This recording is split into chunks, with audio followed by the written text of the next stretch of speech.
J'habite au Japon et mon mari m'a dit je t'emmène en date mais je te dis pas où, prépare-toi et on y va. C'est exactement ce que j'ai fait et pour un long trajet de voiture on est d'abord passé au combini. J'y ai pris mon petit déj, un pain nan au curry et une boisson au litchi et une fois que c'est fini c'est parti en route. Les indices qu'il m'a donnés, c'est à la campagne, il y aura beaucoup de nature et c'est à peu près 2 heures de la maison. J'ai aucune idée, donc on va voir ça. Effectivement, plus on roulait, plus on s'enfonçait dans la campagne, c'était magnifique. On finit par arriver à notre premier stop qui n'est pas notre destination finale, me dit Naoya. Ça s'appelle Amano Hashidate et on doit monter sur ces espèces de chaises téléphériques pour aller observer le paysage en hauteur. À savoir qu'il y avait absolument pas de ceinture, c'était vraiment comme une chaise normale. Bref, arrivé en haut, le paysage est vraiment à couper le souffle, regardez-moi ça. Et sur un des côtés du point de vue, il y avait ce truc.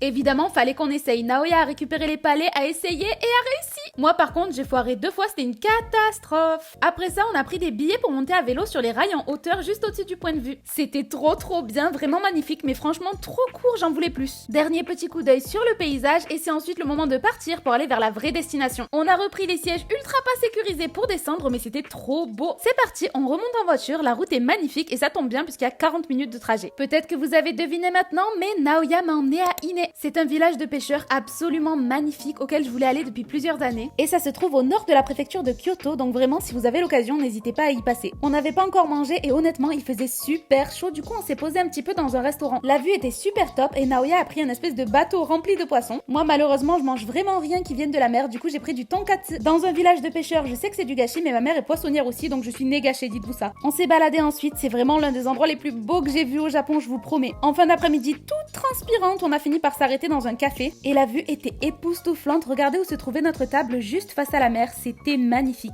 On a pris des mitarashi dango et un bol de matcha qui était super doux. Bref, meilleur date ever et dites-moi en commentaire où je devrais emmener Naoya pour le remercier. Et abonnez-vous pour plus de vidéos au Japon.